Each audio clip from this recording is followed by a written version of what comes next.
Hey, welcome back to the Above Board podcast. And today you have me, John Kennedy, your host. And I had this epiphany the other day. Okay, epiphany is not really the right word. An epiphany is like some life-changing moment. This was more just this thought that I wanted to get out that I think made sense. So we're going to talk through it today. But so many people use these wearables or these fitness trackers. Why aren't we using or tracking our wealth the same way we're learning to track our health?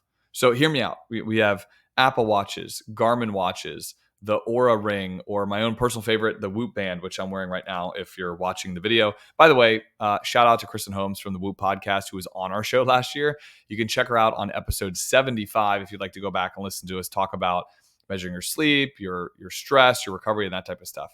But back to the point at hand, it seems like we've very much normalized in society to, and by the way, this is a positive thing, so do not misunderstand me, to track your health, track your steps, check your sleep score, look at your heart rate. That this is a great thing. We even talk about it. My company, Megan and Matt, have the Aura Ring, and we discuss our HRV, for example. Guess what? No one's talking about though, money. We have health class in elementary schools. Again, great idea. So I'm not knocking the normalization of talking about our health, but we don't have a wealth course curriculum where we teach our youth about how to manage their money. What are we doing? Like, listen, guys, I don't want to get preachy here, but it's not okay to not understand your money. I'm not sitting here suggesting you need to know things to the level of which Michael Scott on our team does. Michael Scott's a chartered financial analyst. He handles all of our firm investments. You don't have to know it to that level, but saying it another way, it's like you don't need to be a doctor in health medicine to understand how to read your heart rate, how to track your health scores. So these narratives of, well, in my family, we don't talk about money, or I wish I had learned this when I was in school, that doesn't need to exist anymore. Let's enter our wealth era. Taylor Swift term for you Swifties that are listening to this podcast. And might I add, generously giving your time to listening to me instead of the latest Tortured Poets Department album. Shout out to you, Mackenzie. I thought you'd enjoy that one. Shout out to a fellow Swiftie. So what does entering our wealth era actually look like? Kind of simple if you think about it. These wearables and health trackers that I mentioned, they're not that different than having a wealth tracker. Instead of having something linked up to your wrist, though, you'd have stuff linked up to your accounts, maybe monitoring your financial life, giving you real-time feedback. That's the point that we're trying to accomplish here. My Whoop band that I'm wearing will tell me if I've had a good recovery the day prior. It takes my strain, which is kind of like my stress levels from work or maybe how hard I worked out, into account, coupling it with my sleep and other various factors. And it tells me if I'm ready for more strain that day ahead or if I should just chill and relax a little bit. Your finance tracker can do the same thing. It's going to tell you if you spent too much last week, and based on those past trends, maybe you shouldn't go out this weekend and you should dine in instead. And you're probably thinking, well, I'm smart enough to know that. I have a feel for those things. My question back to you is, are you really though?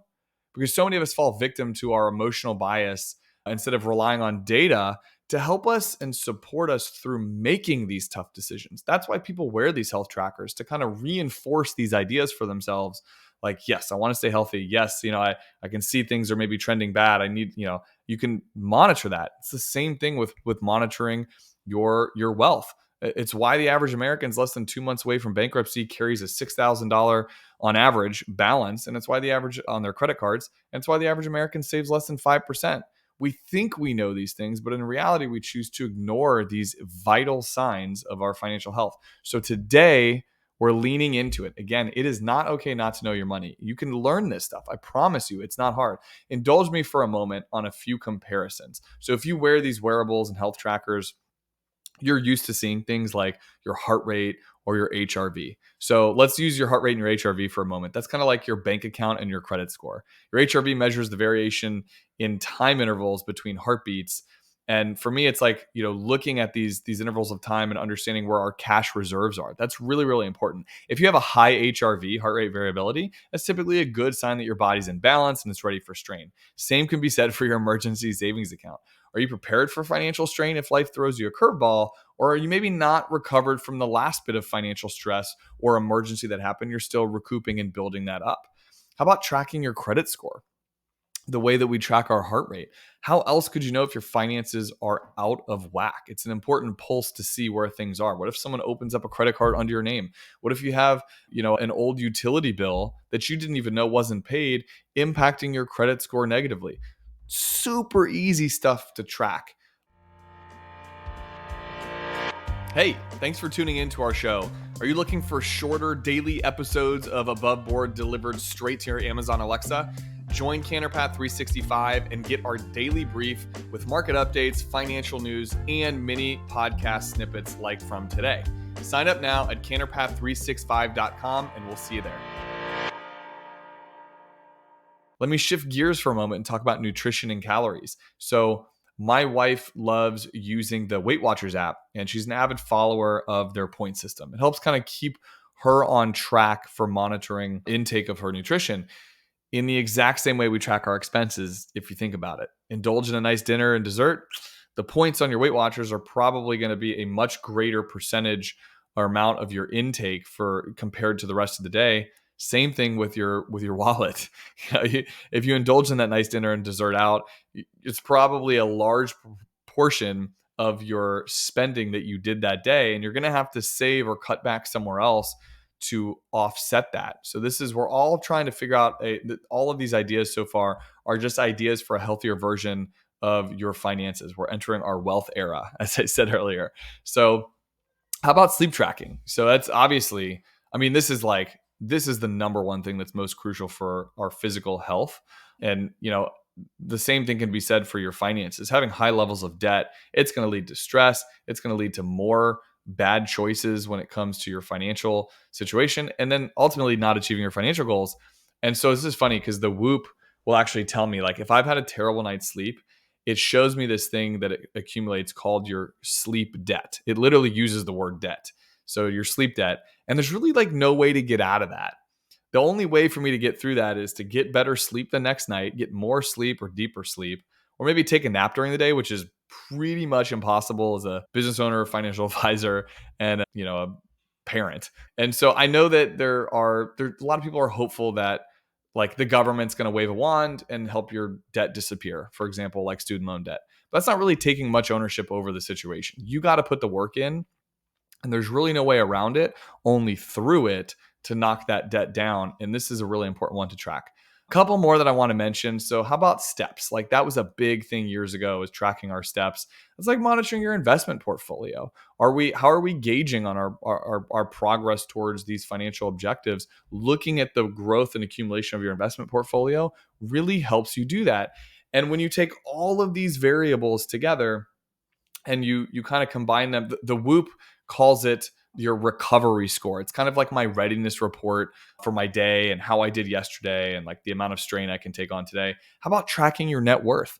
Like your net worth is literally a real-time reflection of the weeks, months, and years of hard work that you've put into it.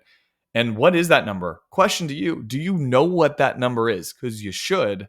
And a lot of people don't know what that number is. So there are so many trackers and wearables that are not wearables, finance wearables. That'd be kind of crazy. But there's so many trackers like these fitness wearables that can do this for you. To name a few, there's Monarch, which formerly was Mint.com. There's YNAB, You Need a Budget, or Quicken.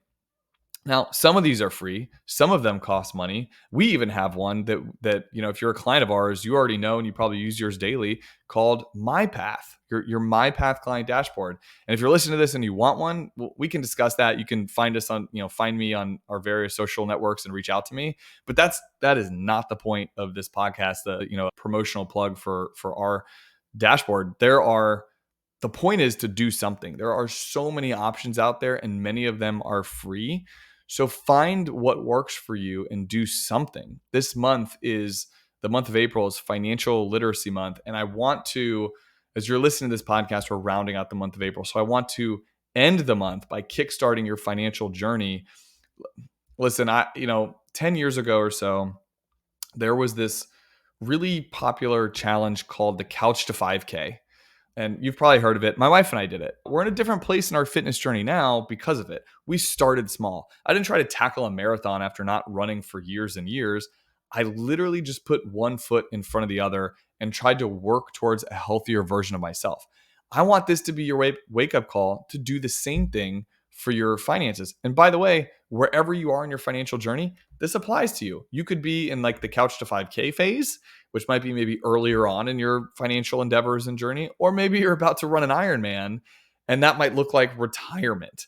But we all need a little bit of extra encouragement and coaching and insight sometimes. And my call to action to you today is to remember that you need to learn about your money.